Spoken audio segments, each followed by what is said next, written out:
This is the Global Broadcasting Service, serving remote outposts since 1928. Hi, everyone. Welcome aboard the Walt Disney World Express monorail. Caramba, we have something really big for you today. Welcome, foolish mortals. Now then, hang on to them hats and glasses, because this here's the wildest ride in the wilderness. This is the DBC Pod with Phil Schoen and Jason Dodge.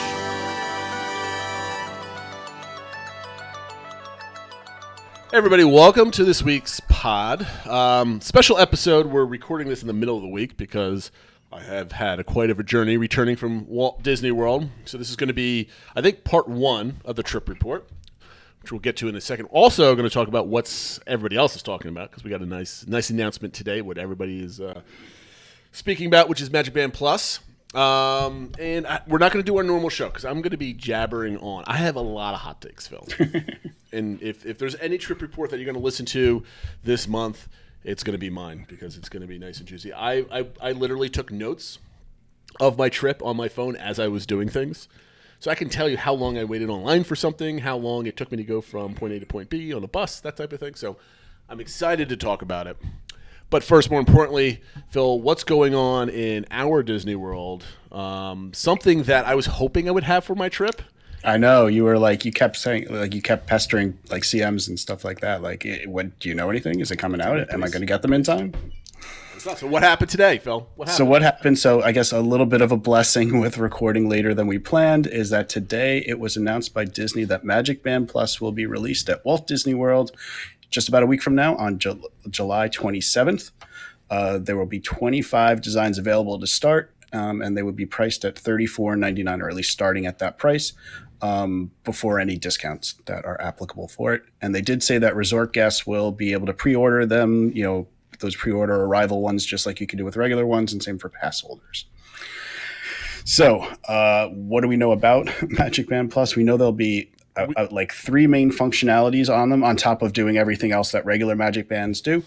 There will be the Disney Fab 50 Quest, where you can go out and try to find all of the different golden statues that were put out for Walt Disney World's 50th, and they're going to have some sort of AR functionality through the app. That's a key thing to keep in mind is it's really two things. It's the band itself, but you're going to be using an updated version of the Play Disney app on your phone. You really are going to have to use those things together to get the full functionality out of it. And the app is different from MDE, right? It's the Play Disney app. It's that game that you see people playing in line. It's separate from that device. Exactly.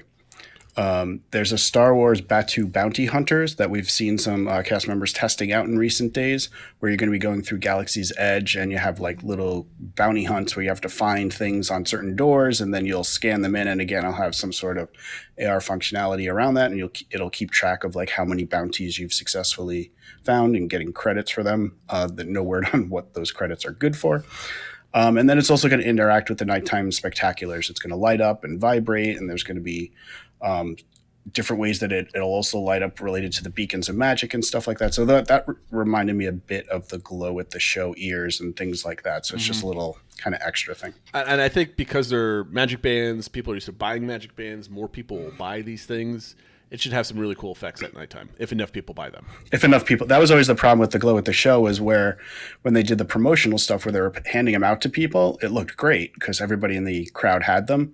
But in reality, only like 2% of the crowd was buying them, and it kind of looked a little silly. So hopefully more people buy these and you start seeing things go off. So a lot of the functionality we knew already, right? This is stuff that they released. They didn't add anything new. That they talked about the Batu and the statues. I think we knew the night it was going to interact with the fireworks. It was going to do something fancy and vibrate, right? Yep. But they didn't release anything new other than we get a discount for pre-arrival purchases, which I think is pretty cool. Yep. So the big thing, obviously, is the date, and they confirmed the price. People, there's speculation they might be a lot more than that, but they're really only about, $5 to $10 more than the regular Magic Band. So I think $40 for a Magic. We're going to find this out in my trip report, right? But I paid $40 for the 50th anniversary official Magic Band. So I don't know if this is just the starting thing, and then they'll have, the special ones that'll be a lot more and stuff like that. But we'll see. I think that it's certainly a low enough price point that I think a lot of people at least buy one to try it out and see how it goes. Especially if the discount drops it down to like the $20 to $25 range. Yeah. I mean, everybody's going to buy one because that's pretty cheap for Magic, because Magic Bands start at $10 for pre-arrival, right? Like the single colors. Are like if you get the single color ones, so the one thing that I did want to pass along, because talking to a current cast member who's been trained on using these, she had some advice.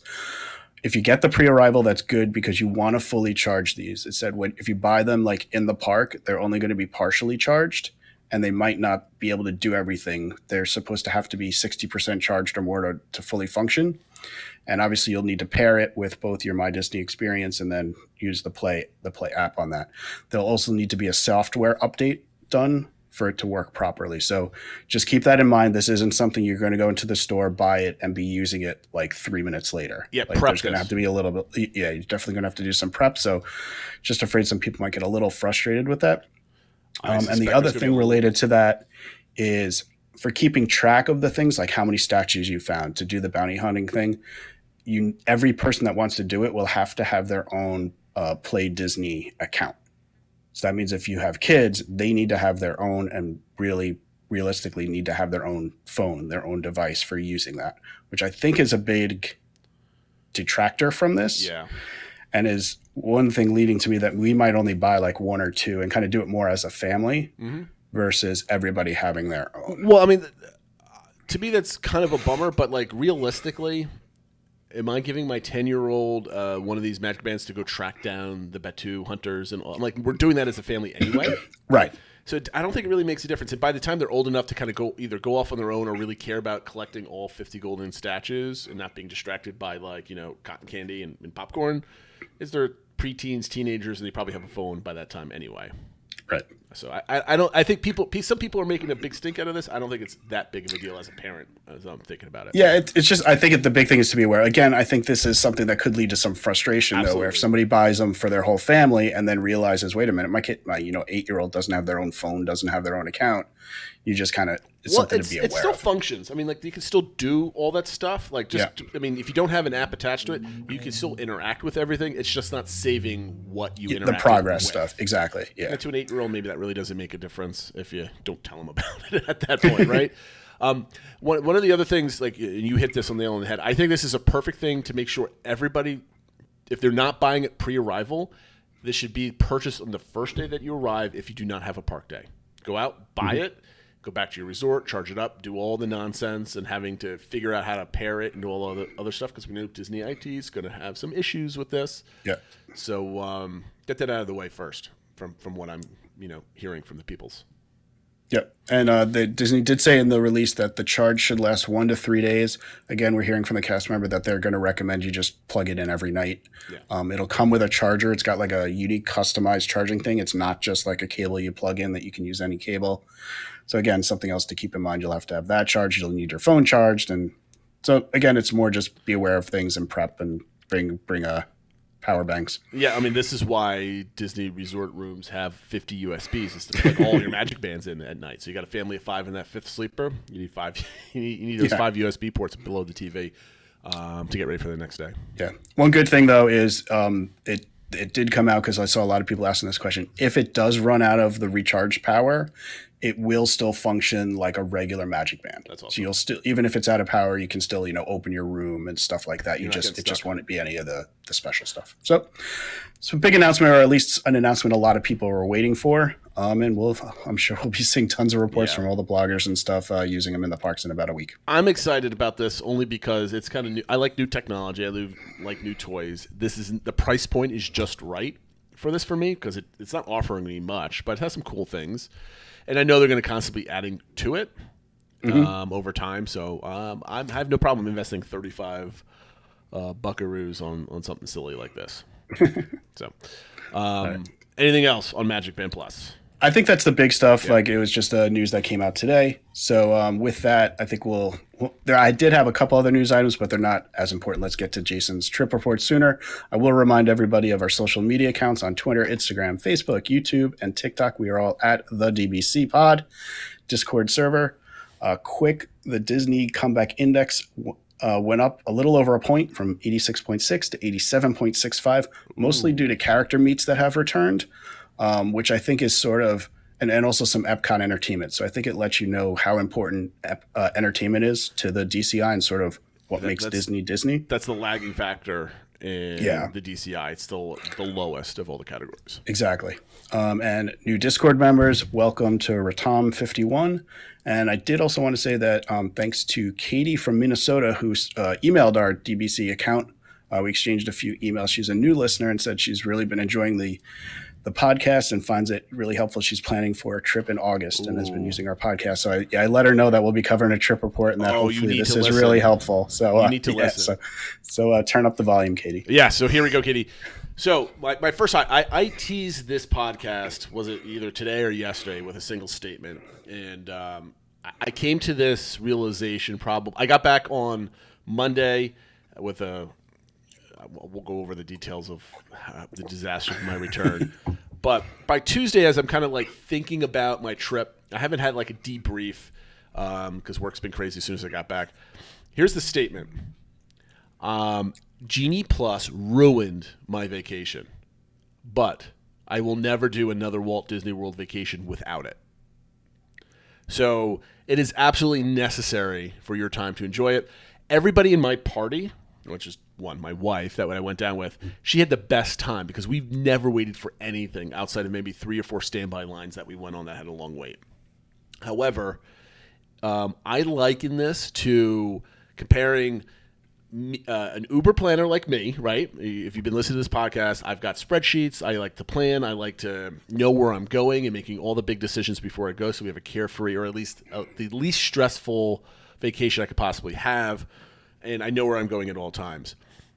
You give me this with a planning tool that I have to kind of constantly work at the parks is like giving somebody that's addicted to gambling and dropping them into a casino. I'm completely obsessed with maximizing my day. So Genie Plus forces you to start your Disney planning at 6:59 every single morning. You do not stop your Disney planning until you leave the park. And then you're just thinking about what you're doing again in 6 or 7 hours when you wake up at 6:59 to do it all over again. You're planning on the fly. You do not know what's coming towards you. You do not know how the crowds are going to react to Genie Plus and what's going to be available. Even though you're either flowing from one ride to the next by tapping into your lightning lane and then immediately selecting the next one, or if you're stacking for later in the day, if you're not doing that every 2 hours or what have you, you're constantly on your phone looking at what's available so you can see when your 2-hour timer pops up that I know what the trends are and what's going to be available and plan accordingly what I'm going to take.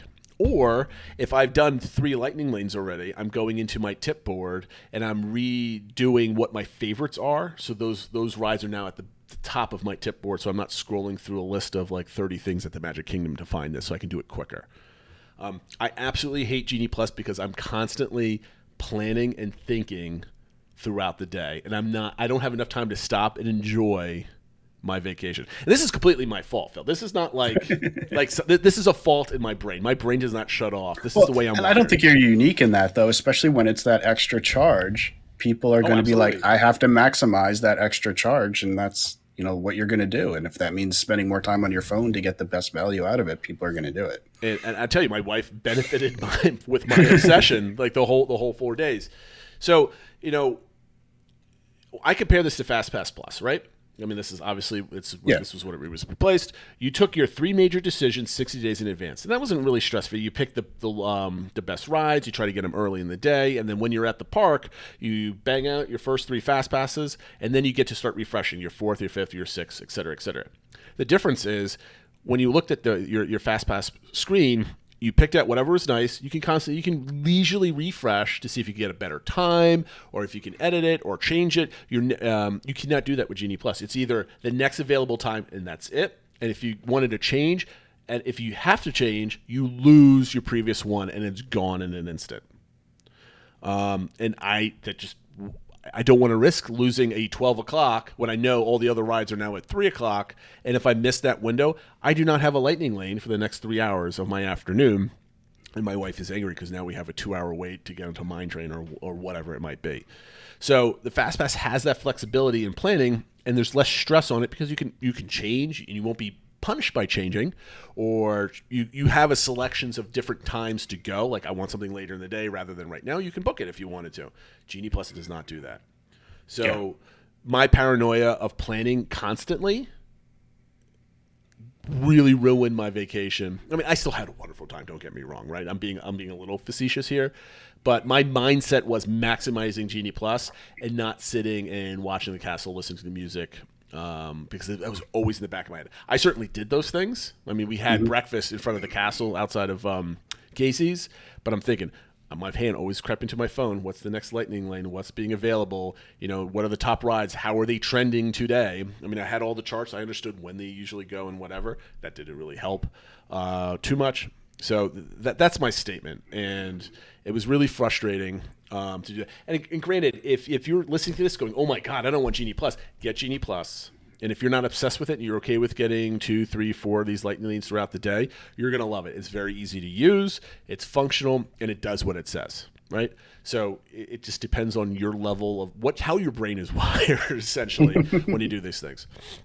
So yeah, and I think that's also maybe something where a little bit more experience will let you, not to say you wouldn't be obsessive about it as well, but at least you'll know what's valuable to do versus, okay, I don't really need to do that because it's not going to help me as much, and just get a little bit more comfortable with it. I mean, I mean, by the last day when I had a full Magic Kingdom day, I mean, I knew what was going to be available, but I still had to keep checking it, see what the trends were, right? So it's always sitting in the back of my head of having to plan it, and that I don't want that in the back of my head. I don't like making decisions when I'm on vacation. I want things just to kind of happen. And when I'm paying $30 a day for my wife and I to have this, I want to use it because there's a tool, right? I don't want to wait online. I mean, that's definitely the big drawback versus, say, Express Pass at Universal, where you can just go up to a ride and do it, right? Yep. You could, like you said, you can just let things happen more often.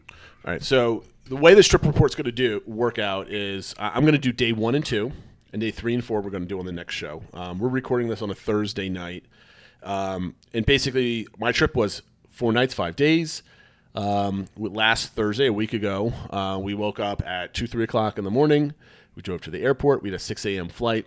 We landed at MCO by 8:30 time frame. And then we Ubered it to the resort. We got to the resort actually into the room at 9:30. Our room was ready. You were messaging me. You're like, I'm in the room. I'm like, you're in the room. Well, check-in was at 4 o'clock, right? For all the things. But the trick is, I mean, most people can't do this because you're going with a family. We had a king bed in our room, and most people are not using king beds when they go to Disney because they're using 2 queens, the 5th sleeper, and all this other stuff. So it was ready. That was great. So the structure of my week, and you can compare this to how it turned out, right? So we're going to, day 1, we're going to get to the resort, put our stuff away, either at Bell Service or in the room, take the Skyliner over to Disney Hollywood Studios, do some stuff, go over to the Magic Kingdom and finish the night because it closes at 11 o'clock, and then go back to the resort. The next day, the Friday, date number 2, we're going to do all 4 parks in a single day. Animal Kingdom to Sanaa for lunch, to Hollywood Studios, to Epcot, all Skyliner, and then monorail from Epcot to Magic Kingdom and finish the day because it's at 11 o'clock. So we had extra magic early morning entry. So 7:30 to 11 o'clock was the day if we wanted to. And this might be a good time to mention, I think you mentioned it in passing, but this was just you and your wife, no kids. No kids. And that also is one reason I think that lent you to, okay, we're going to buy Genie Plus, we're going to buy park hoppers and stuff like that. Mm-hmm. So it was a little bit different, but I think that was interesting to share that info, that was I feel like that was something that went into your mind. Like, I'm only paying these things for 2 people, so it's easier to do. Right. So I'm buying individual lightning lanes every single day. I bought GD Plus for my December trip with my whole family because I think it is valuable at this point. But I'm not buying hoppers. I'm not paying that extra fee for 5 people for a pack of 6 or 7 tickets. Yep. That being said, so day number 3, we were going to do our Epcot day. So we're going to go to Epcot in the morning, go back to the resort, go to Hollywood Studios for Oga's, and then go back to Epcot at night for some food and wine and see Harmonious. And then the last day, which was a Sunday, we were going to just do Magic Kingdom all day, but for about a 5-hour block in the middle of the day, we're just going to do resort hopping around the monorail and have some fun. Last day was we had a 3 o'clock flight back from MCO to Baltimore, and there was a 4-hour delay. I did not get home until midnight on the last day. We were going to record the show on Monday like normal. Well, I messaged you. I was like, are you up for recording tonight? You're like, well, we haven't left yet. So, no. We're still here. And then on Tuesday, Wednesday, I had some stuff with work. I had to drive down to North Carolina. I got back super late again on Wednesday night. And so here we are on Thursday. So we're slightly delayed, allowing me to collect my thoughts a little bit and go for it. So now you have the structure, right? It's a 4 days, it's a 5-day stay, 4 days at the parks, and we're going 100 miles an hour as soon as we land. So here's day number 1, right? So the most amazing Phil here got us Rise of the Resistance, Individual Lightning Lane, and Slinky Dog Dash for 5-ish in the 5 o'clock it was like hour. 4:45, which I was hoping was early enough. But that was another thing. Obviously, it was my first time using that too. We really got screwed because when we clicked on the button for the Genie Plus Lightning Lane return, it said it was 1 to 2 o'clock. But by the time it like cycled through, it had moved it up to 4:45. So I was like, ugh. Which kind of turned out just fine. So we landed around 8:30. I'm checking my things. We got Rise. That's good. So we had Rise at 3:15. We got to the room by 9:30. We Ubered from the airport, by the way. So anybody that's thinking about transportation that could fit in a normal Uber, you don't have kids, car seats and all that other type of stuff, get an Uber. It was super easy. It was $40 to get to the resort, and we were there like in no time. No wasting. It was. I missed the Magical Express, but getting to my resort in like 20 minutes from the airport, I don't know. That's just I like more resort time, right? So maybe I can put that in my distant memory type of thing. That being said, at 8:30, I switched from Slinky Dog Dash because it was too late anyway. We weren't going to be there to Tower of Terror, and I was able to get at 8:30 for noon. So I had a 12 o'clock hour. So now we get to our resort, get to the room by 9:30, and then we're able to book our second lightning at 10:30. At that point, we had gone probably got to Hollywood Studios by 10. We book it right we're going to go into the back. We did Star Tours because we're going to just go right onto Slinky Dog. We're like, all right, screw it. It's about an hour plus wait. We're just going to get it out of the way so we don't have to do it again, waiting on lines. So we did Star Tours first, which was basically a walk. I think we waited 5 or 10 minutes. Then we went to Slinky. That was about a 70-minute wait. And then while online for Slinky, I booked Mickey and Minnie's Runaway Railway for 1 o'clock. So now I have a 12 o'clock and a 1 o'clock. And then we went on all the rides. By the time we were getting off of Slinky, I was able to book a Midway Mania for 3 o'clock at 12:30. So now I have a 12, a 1, and a 3. So what we do is we grab some lunch at the ABC commissary. Mad props to their mobile ordering. I was literally in and out at 12:30 for lunch in, 4 minutes. And we had plenty of seating outside, and there was no waits. It was excellent. People are still not taking advantage of mobile ordering all over the place. So no matter what, mobile order, get your food quick, unless you have, obviously, a sit-down meal. So from there, we went over to Tower of Terror. That was awesome. And then we did Tower of Terror at 12, grabbed lunch, made a Mickey and Minnie's Runaway Railway for 3 o'clock. Then I decided to book Mine Train for 8:20 that evening at Magic Kingdom because we were going to jump over there. So we finished Mickey and Minnie's Runaway Railway at 2, and then at 2:30 I booked Big Thunder Mountain for 5:20. So I knew I was traveling over there. I started stacking for Magic Kingdom, right? So Hollywood Studios was I'll take whatever I can get the earliest as possible. You're not flowing at Hollywood Studios. You're not going from one after another. You're just trying to get a cluster sometime in that day. And you're only getting Genie Pluses every 2 hours. So you're forced to do that. So one of the things that was kind of interesting, so I'm setting my alarm every 2 hours to get this so I can book really quick. My time started drifting from every 2 hours at 2:30, 4:30, 6:30. So it became 4:31 and then 6:32. Right, because it takes a minute or two to actually book the thing, right? And it's precise, right? It's not we're going to round down for you. It's to the second almost. So we're still at Hollywood Studios. They're still doing Chip and Dale having a picnic on the grass in front of the Chinese Theater. That was really cool. We did some shopping. We saw they're doing the Buzz and the Green Army Men drummers cavalcade through the park. That was really cool. So yeah, I think they had just returned shortly before your trip, so that was cool to see. A couple days actually, I think. Yeah. So that was really fun. Really good kinetic energy of the park.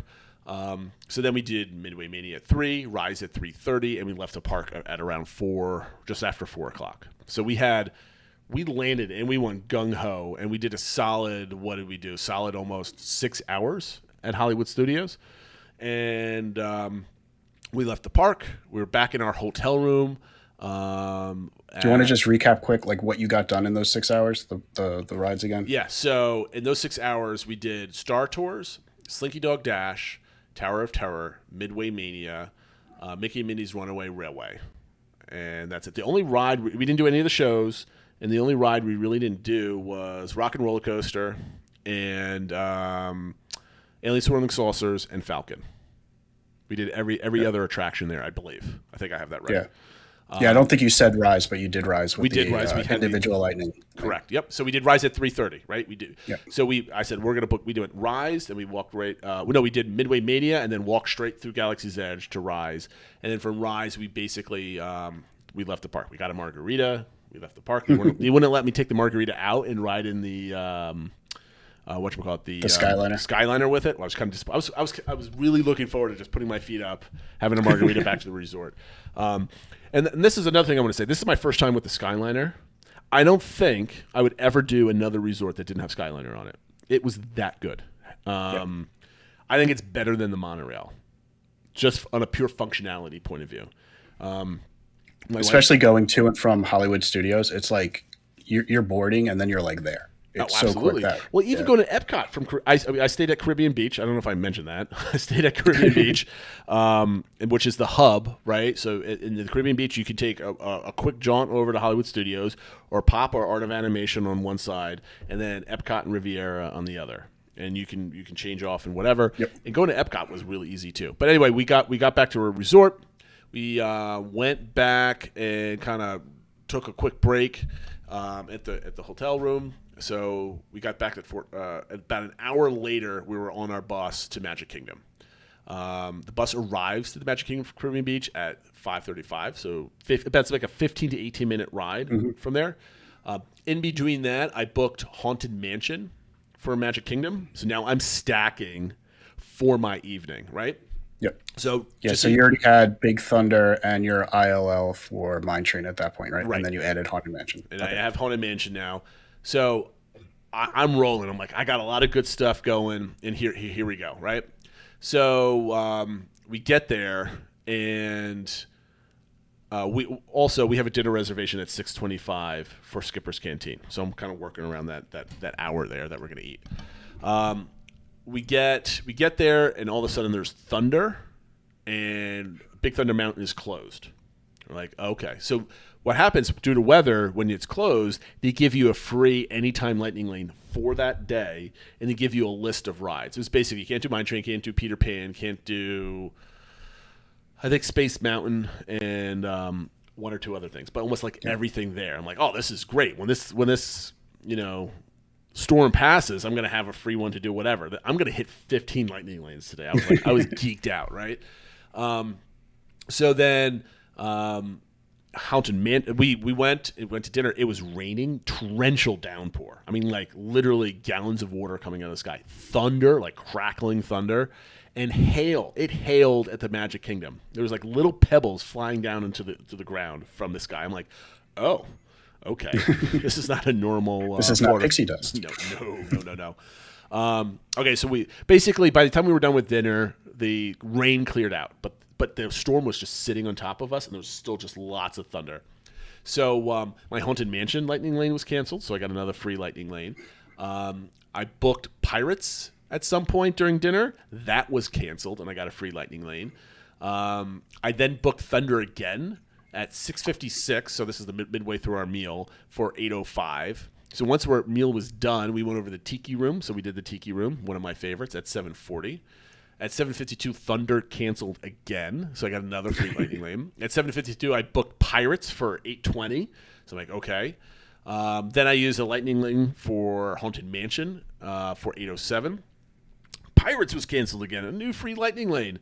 So I'm like, okay, I have a stack of 5 anytime lightning lanes just sitting. Like, I could just walk on any ride that I want and have a good time. So I'm like waiting for the thunder to clear. 8:30 rolls around. I booked Mermaid for 8:30, so we just went into Little Mermaid. And then at 8:38, as soon as we got off of that, it was an 8-minute ride time. I booked Space Mountain for 9:45, and then at that time, my wife's looking at me and saying, "What? We're going back to the resort. We've been up for like 18 hours at this point and running around. We need to go." And I'm like, "No, but I want to." And she's like, "We're going." And I'm like, "You're probably right because we want to do all 4 parks tomorrow. We should probably get some sleep." So at that point, I left. I counted it up. If I had done everything, if we stayed till 10 o'clock, we would have had like 15 to 16 lightning lanes for that whole day. Only because I was getting free ones. I was in Discord and I'm like, I got another free one. I got another free one. This is it was funny because from that morning trying to get your rides and stuff, my wife and I were each logged into your account. Mm-hmm. So our phones were like buzzing like crazy. We're like, oh, you lost another one. Oh, you lost. You were tracking. Okay. You're getting the notifications. That's pretty cool. I didn't realize that. But yeah, that was the end of our day, right? And we took a bus back to the resort. Obviously, it's never fun to ride the bus back to the resort. Apologize if I missed it. What happened though with your individual lightning lane for Mine Train? Good point. So I paid for this, right? So I want a refund. So we went to Town Hall at the front. There were a couple other people in front of us, basically the same problem. So we went up to the cast member, says, "Hey, our individual lane for Mine Train got canceled due to the weather. Can we get a refund or have it moved to another day?" And she's looking through my reservations. "Oh, I see that you're at Magic Kingdom on Sunday. I'll just add this to that day, and you can have it for any time during the day." It's basically a freebie. Well, not a freebie, but a free time, right? So I'm like, this is perfect. I don't have to now worry about my return time for Mine Train that day. So that's nice, yeah. So that was great, right? So we left, and then we went back and just basically collapsed on our faces and went to bed. So that was our Thursday, right? We started off at 2:30 in the morning, waking up and getting on a plane at 6, and it ended at just around 9 o'clock, getting out of the park. And then, because as we were leaving, the fireworks were just starting, so we kind of bounced for that. So we woke up, and tomorrow was the day, right? This was everybody. I just want to tell everybody that's listening right now. I was telling Phil before the show, we started recording. I recorded almost every single step of the way on the 4 parks. So after every ride, my wife and I, we would hold up the camera. We'd do like a 10 to 20 second little, "Hey, this is what we just did. This is where we're going. We just booked a lightning lane. We just did this. We just went on this ride." And then I took a lot of B-roll of just walking down the pathways, walking up to the thing. So there's going to be a video, probably 20 to 30 minutes long. That's just going to be clip after clip, and hopefully I can edit it well with some good music. You can see my wife and I's journey through all 4 parks. But it was crazy. So Animal Kingdom is the first park, right? It opens up the earliest. I figured we can do the most and kind of get out and not have to be stuck around waiting. The park opened at 7:30 with early morning hours because the park opens at 8 o'clock that day. So we were able to get in at 7:30. So I woke up first thing, and I got individual lightning lane for Flight of Passage and Navi River Journey for basically around 9 o'clock. I think one was like 9:10, the other one was like 9:05. I'm like, great. And then I got a 7:37 individual lightning lane for 4:30 at Epcot. So here's my thinking throughout the day. So you only wound up booking 1 lightning lane for at Animal Kingdom? Well, at 7 o'clock, right? This is at 7 o'clock, yeah. Right, so I've got 2 individual lightning lanes. Oh, 2 individual, gotcha. Okay. And 1 regular lightning lane. So I've got Flight of Passage, I've got Cosmic Rewind, and I'm geeked out. I'm like, okay, this is perfect. I waited to 7:37 a.m. to get the Cosmic Rewind because I wanted it further in the day, right? And it just kind of perfectly worked out. And this is going to be an issue that you'll see, I think, in part 2. We had our Magic Kingdom day, and I try to book lightning lanes for the evening, and you can't quite do that, and it causes a little bit of stress, I guess. Okay, so Friday rolls around. We got all the lightning lanes at 7 o'clock. Waking up at 7 is not a big deal if you're rope dropping because you're awake anyway. So, now that I'm thinking about it, even if you were not, like, I'm not going to the park until like noon or 11 o'clock, a lot of the lightning lanes are not available for 11 o'clock anyway. So you better be up by 8 o'clock a little bit, I think, at that point, except for a couple different rides. So we get to the park. I think we get there at like a little after 7:30, like early morning entry had already started. And we kind of walk it up to the Tree of Life. We're taking some of our PhotoPass pictures. We're not in any kind of rush. Everybody's obviously going over to Pandora. We bang a right and go over to Asia from the other side, and take an awesome picture of the altar lined up with Mount Everest. That a little bit of an Easter egg. Yeah, the shrine. That's the same shape as the mountain peaks. Yep. And friend of the show, Zach, who's been on, did not know the reference. Shame on him. And we shamed him. Yes, yes. I was giggling with laughter. Giggling with laughter, is that a thing? You're already giggling, right? It was funny. So anyway, we got over to Everest at around 8:00, right? Or by 8:00 we had finished Expedition Everest. By 8:10 we had finished Expedition Everest for a second time. By 8:22 we had finished Expedition Everest for the third time, and by 8:32 we had finished Expedition Everest for the fourth time. Apparently we really like Expedition Everest. So this was basically a walk-up. Apparently there was no line. There was no line. It literally took like clockwork 10 minutes to when you got on or got off to get on again. It was just basically a 10-minute interval. Basically walk through the queue. Yep, that was it. And as we started getting later, it was 12 minutes because there was slightly more people getting in there. That being said, so 8:32 we finished.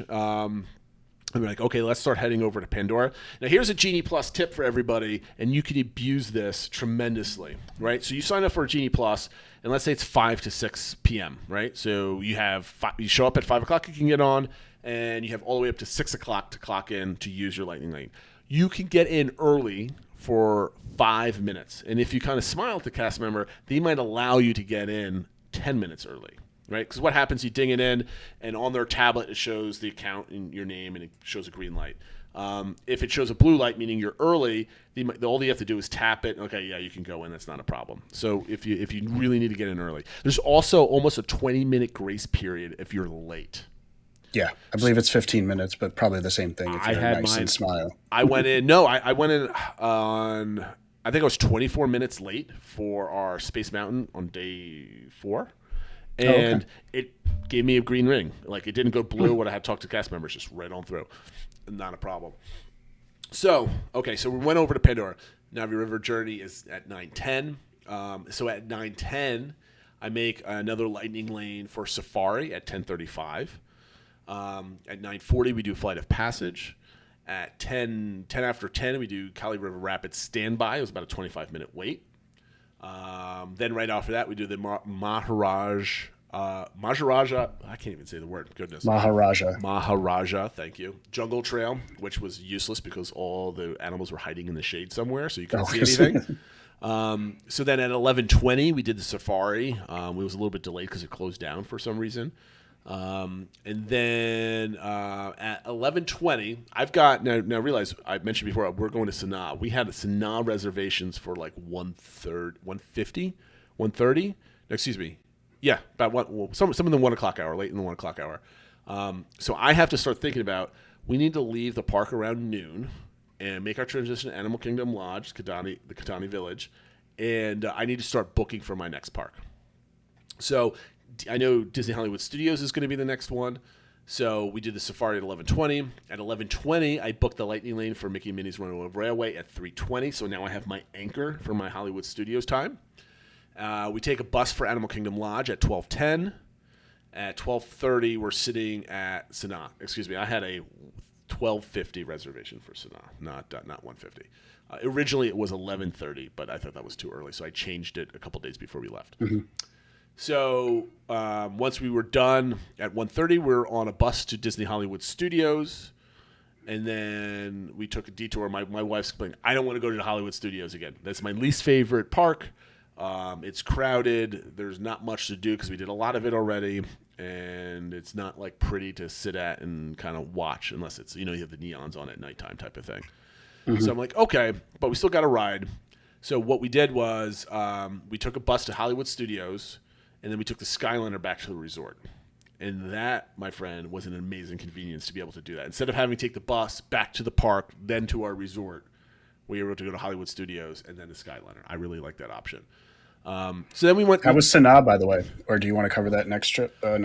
I could do a dining review at some point. Just suffice it to say, I went for the bread service, and it was completely awesome. And then a bird attacked the window that we were sitting at, so that was kind of fun. I don't have. I mean, we had similar food at Skipper's Canteen, like Indian food type of, like the curries and stuff like that, and the naan breads. It was, my wife's a vegetarian. She loved it. It was very tasty for her. The bread service, we gobbled that up, and I don't think we needed actual entrees for lunch. The bread service was probably enough for the two of us, but we wanted to sample some of the other things on the menu. Sure. But I won't go into any further detail because I can do that for about 20 minutes for that restaurant. Yeah. It was very good, recommended completely. So again, yes, we actually took a 2-hour break at the resort that day. So we went back to the room. We kind of laid around for about an hour, let the air conditioning soak in our bodies. I think my wife was making a TikTok at that time on her account.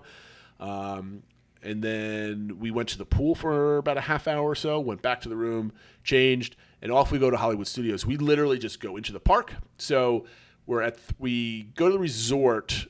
We leave Animal Kingdom Lodge at 1:30. We're heading back from the pool to Hollywood Studios at 3:20.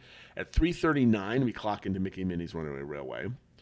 Then while we're online or walking through the queue, I booked Soarin' for 4:20 because I knew as soon as we're done with Mickey and Minnie's, we're going over, right? Now remember, I have Cosmic Rewind for 4:35 as well. Mm-hmm. So I also have to think, I'm going to be entering through the International Gateway. I got to walk to the opposite end of the park. Yeah. So I got to have some walk time there too. In any case, at 3:39, we dinged in for Mickey and Minnie's Runaway Railway. At 3:40, I booked Soarin', and at 4:17, I was on the Skyliner to Epcot, and I got there at 4:40. So you had it took 1 hour to ride Mickey and Minnie's Runaway Railway, and then tap into Epcot to kind of give me an idea of the timing of that. Once we got there, we kind of took the left side of World Showcase. We did England, Canada. Glanced at Paris a little bit, and then off we go. We went directly for Cosmic Rewind. I'm going to take a minute here to describe Cosmic Rewind the best I can without giving anybody's spoilers. Not spoiling, right? Yeah. So I listened on one of my road trip this week to the Walt Disney World is Awesome podcast. Three dads from Minnesota, as they like to say, that love Disney World, and they talk about it once a week. They were doing a trip report with a guy that was there a week and a half before I was. And he described Soarin' a combination for Expedition Everest and teacups. And to me, that was completely wrong. I get where he was going with it, but to me, the ride is he described it as the highest thrill ride, biggest thrill ride at Disney World, and I would agree with him. Oh, okay. It's more intense than any other ride in the park. But for even like Rock and Roller Coaster? Rock and Roller Coaster, you're just going fast, and you're in the dark, and things flash by you, and you can't tell that you're going upside down. It has inversions and stuff, but yeah. Right, but like you're going upside down, but you can't really tell that because you're going so fast. You just kind of it looks like you're just kind of banking, right? And you just kind of go through corkscrews. It's not like the Great American Scream Machine where you're doing these giant loops and you can tell that you're going upside down, right? So I'll describe this one way. It's basically Space Mountain with visuals. We all know there's visuals in the ride. And the rides at a typical amusement park where they're the swings on the chain and the thing just spins you around and you just kind of go up and you just kind of leisurely go around. Yep. Combine Space Mountain with that ride. The mechanics of that ride felt like a swing to me, a pretty intense swing, but like I felt like I was swinging through the environment that they put before you. The music, I got September by was that Earth, Wind and Fire? Yeah, I think. I believe so. The music is amazing on this ride. It like my wife and I were like, they do a good job of pumping you up, getting you excited, and here we are. We're like kind of dancing in our seat. And we're like, yeah, let's go September. This is great, singing along, and of course then like grabbing on the thing because we're doing like another very intense maneuver, and it was a phenomenal ride, and.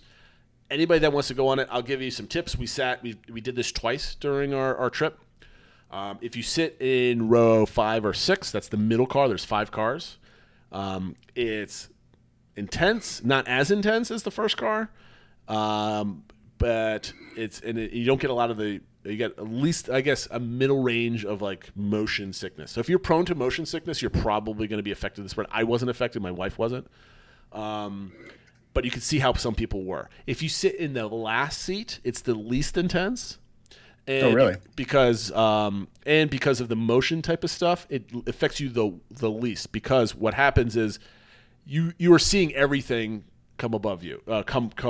You see everything in front of you, right? So as you come around, you can see the other cars, so you're kind of looking at them. There's certain elements that provide light, and you can kind of see. And as you're going around, you see what the other cars are seeing first. You can see them turning and doing their maneuvers. So you can anticipate, and your body knows that you're going to turn and face something, right? So that makes sense. So if you're extremely worried about things, go in the last car. If you are excited and don't mind thrills, but you want to be safe, stay in the middle car.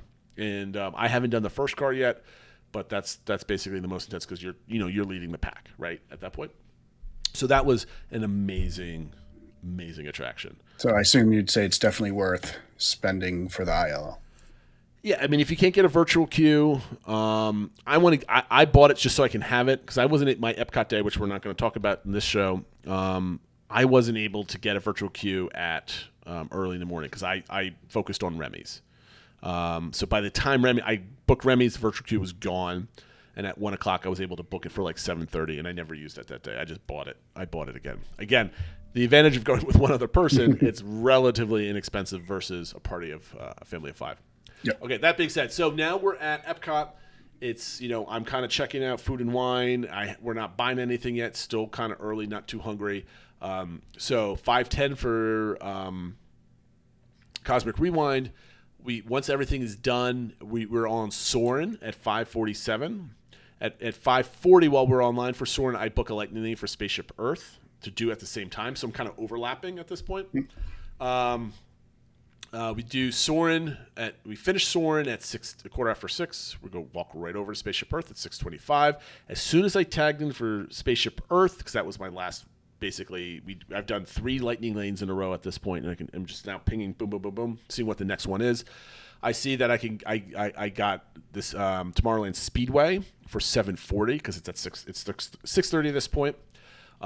So at that point, we head over the monorail and we arrive at Magic Kingdom about maybe 7:30ish. And by 7:40, we're over at the Speedway. As soon as I tap into the Speedway, I get a Dumbo. Dumbo was down. So at 8 o'clock, I switched Dumbo to Small World. We walk over to Small World. And then we do that. And then once I do Small World at 8:46, because we decided to grab something to eat first, I tap into Small World, and immediately I book Pirates.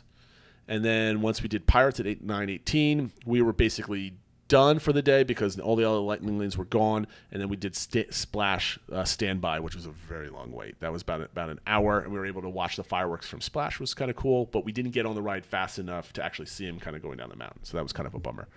And so we ended our day at 10:07. It was a pretty long day.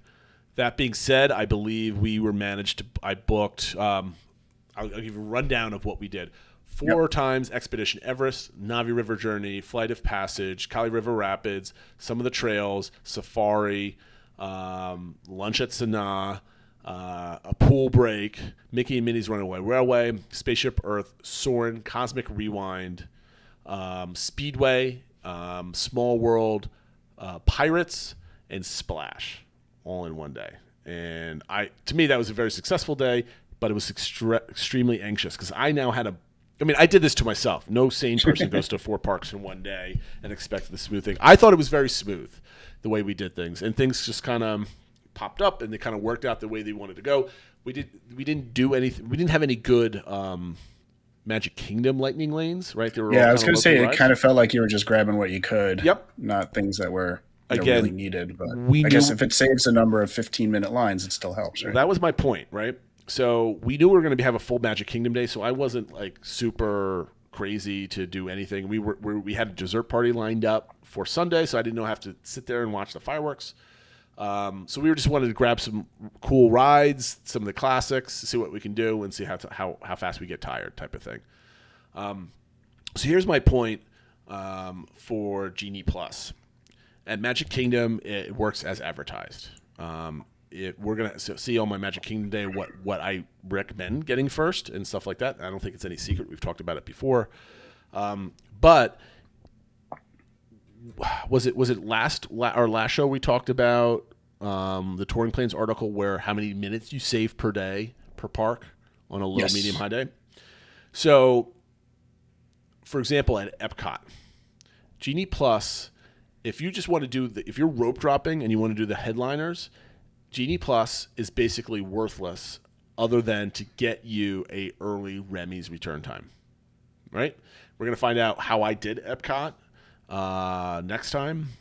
But from what I was realizing the evening on the Epcot of my Epcot day today, for my second day, was it saved me 5 or 10 minutes here and there because basically everything was a walk-on, right? I can get a lightning lane for any attraction at any point that's basically same time, return time.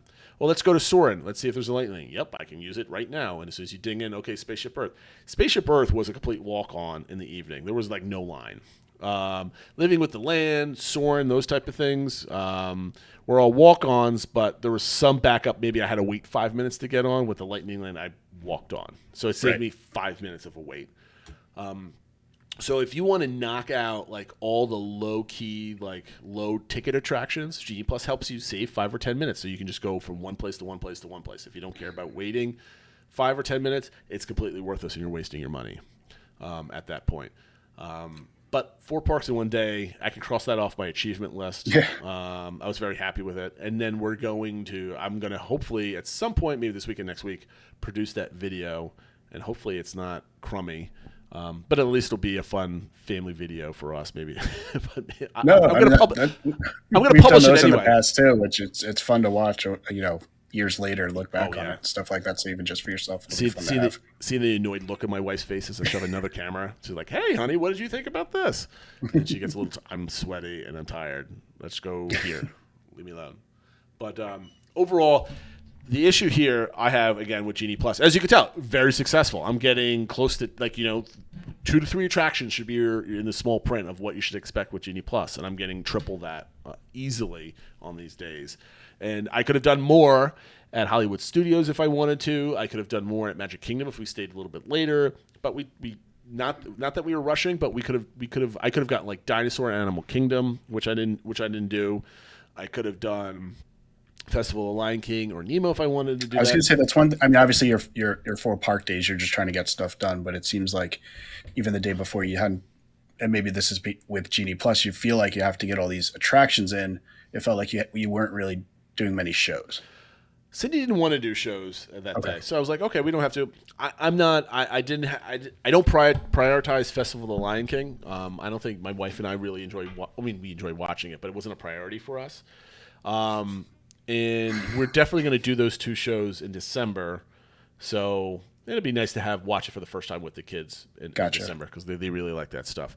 But we were limited for time, and we were hauling butt the whole time. We had a place to go. There was never a time like, where do we go next? Well, I'm telling you where we go next because we have this scheduled, right?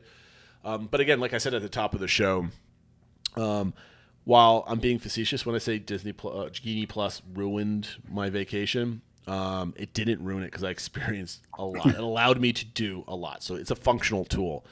But again, in order to use it the way I got it, you have to be on your phone, tracking times, being cognizant of what time of the day it is, setting an alarm every 2 hours. So like as soon as you book that lightning lane, if you know you're not tapping in the next 2 hours, set your alarm for plus 2 hours, and then it'll buzz you, and then that's when you book your next lightning lane to gobble it up fast.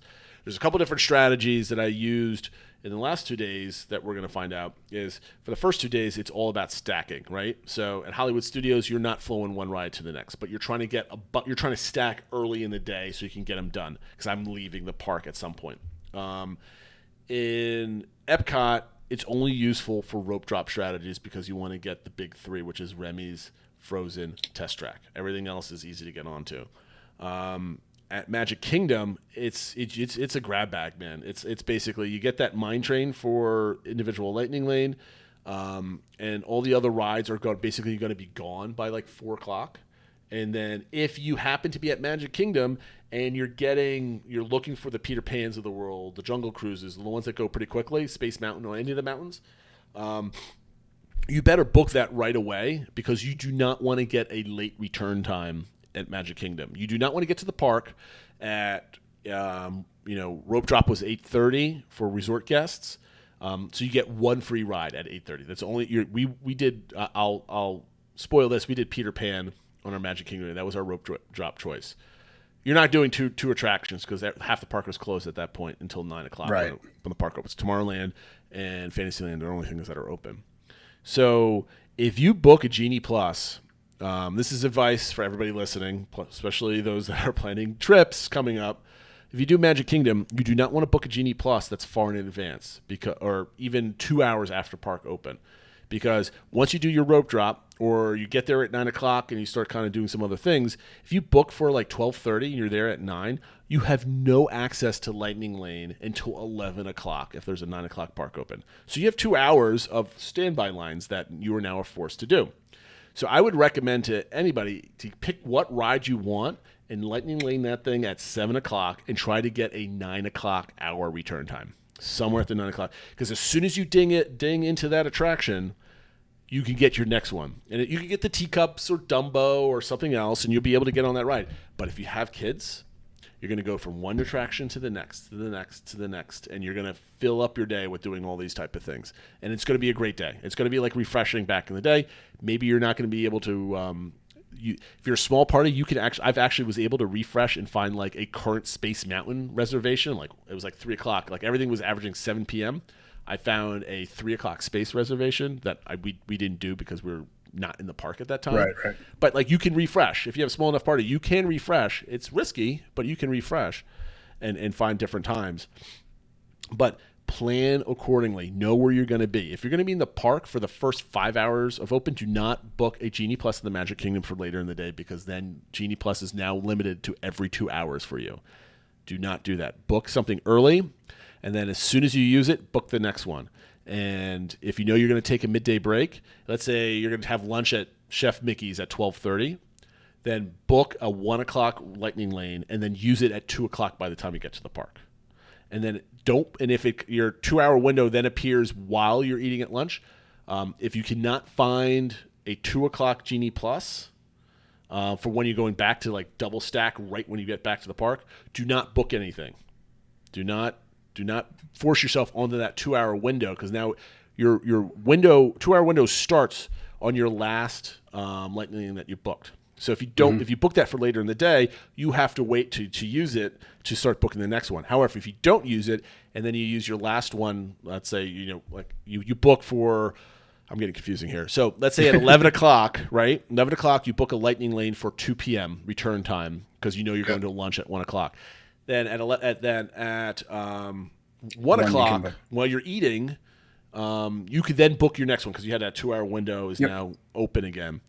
Do not book for 3 p.m. because you cannot now book your next Lightning Lane till 3 p.m., which is the 2 hour mark of the time you ding in.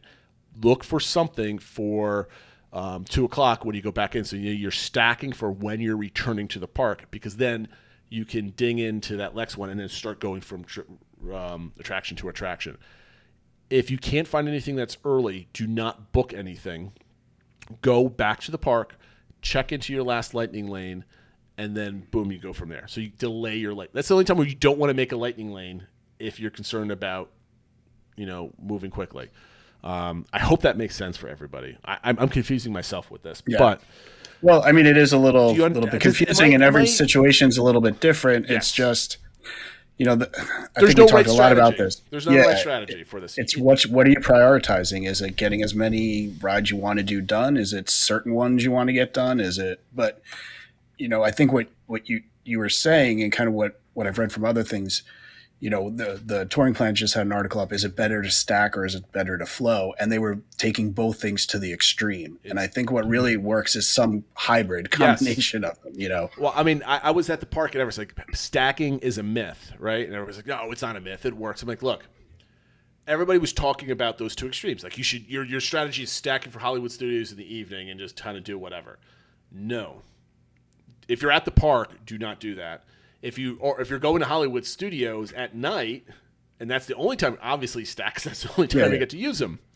If you're going to take midday breaks, if you're going to be, especially at Magic Kingdom where there's enough attractions to have options, it's a combination of both. You want to stack early, and then as you know that you're approaching a break, going out to lunch, going back to resort for the pool for a couple hours, that type of thing, then you want to start stacking late.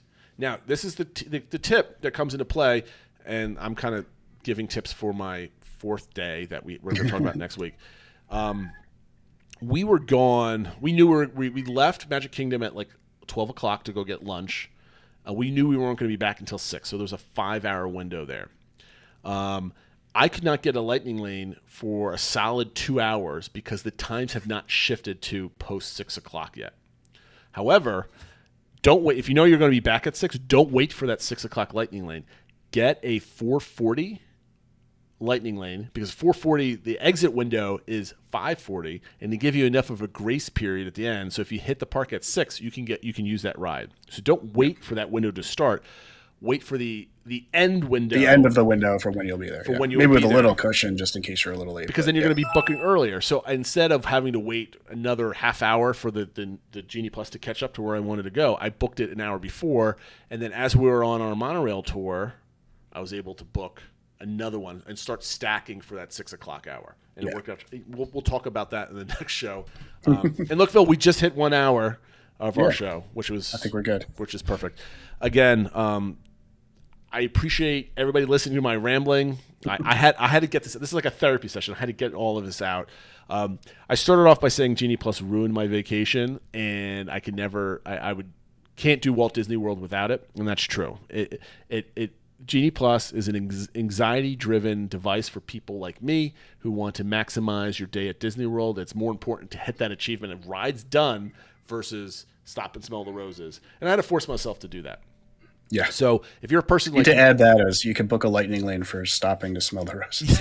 Well, you can. You could book a festival of fantasy like viewing area or something silly like that. So you can actually do that. But no, it's if you're worried about, if you're like even a mid-sized planner, or you're going the first time and you've been exposed to the Disney fandom online and you stumbled upon this podcast or something else like that. There's not a lot of research that you can do about Genie Plus. You have to experience it. Do not take anybody's advice where it's you have to do it this way, you have to do it that way. It varies on your touring style, right? Like I love going hard, or I love going to a ride, sit around for an hour, get a coffee, go to the next one, and you're okay with kind of having a lazy time through the park and just enjoying yourself, right? Or maybe you're a person that does a 4 or 5 hour break in the middle of the day because you want to go to the pool.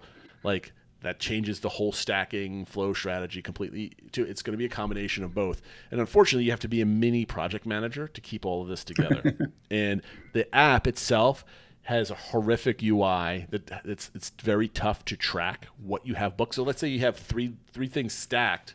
You have to scroll through everything and switch between the tip board. I noticed that even when I was looking at it, it was like, oh, you have this. And then it was like almost like advertising, like, hey, this, you might want to do this. You have to like scroll past like the advertisements to get to like what you actually have booked. It was awful.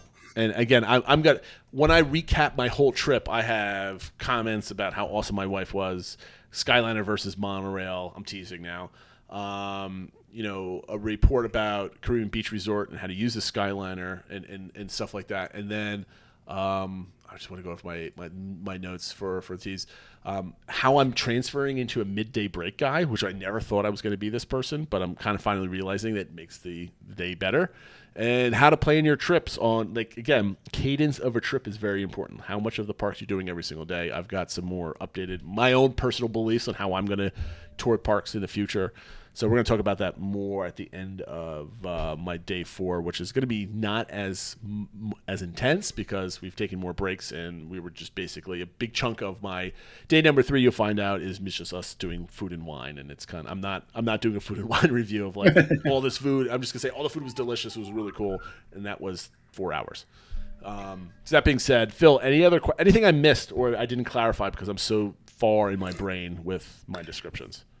No, I think you covered things well, and I think it really showed that when you use the tool properly, you can get a lot out of it. But I've been using the term, we have to be like water, and you kind of adapt and flow to what is presented to you. You can't be so rigid and saying like, no, I have to book Slinky Dog. I have to stick with that. Like, well, maybe that's not going to work out because of what's available, and you got to kind of be able to adapt on the fly, which for us Uber planners sometimes isn't the easiest thing to do. It's the worst. Like, you literally have to, like, we're going over time, but I'm going to say this anyway. You know how, like, some people stressed out about, like, 60-day mark to do the fast passes, or if you're staying on site 30 days from back in the day, and, like, waking up early, making sure you get all those things and what's going to be available and not.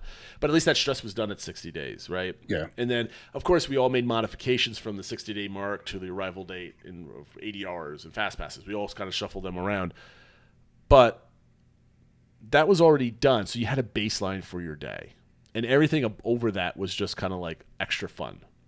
With Genie Plus and the constant booking and everything else, you're literally Disney planning live during your vacation as you're going. Like, okay, we could do this. This is far away from here. I don't want to walk from. It's going to take me this much time. Am I going to make my lightning as I book it? You're doing logistics of your Disney vacation on the fly in the parks. And not that it was difficult to do, but it's just extra brain waves that you're using that could be used for, like, stopping by pirates and taking a whiff of that awesome smell, enjoying right? the time with your family. And I don't think I can do that when I have me and my wife. We could kind of plow through the parks, and we're spending a lot of alone time together, and we run out of other things to say to each other outside of, like, how much fun we're having at Disney, right? So we become completely enveloped in Disney, and she's a ride freak. She loves just going on rides and rides and rides. So that's what we focused on, right? That's all we wanted to do. We wanted to have fun and go on rides.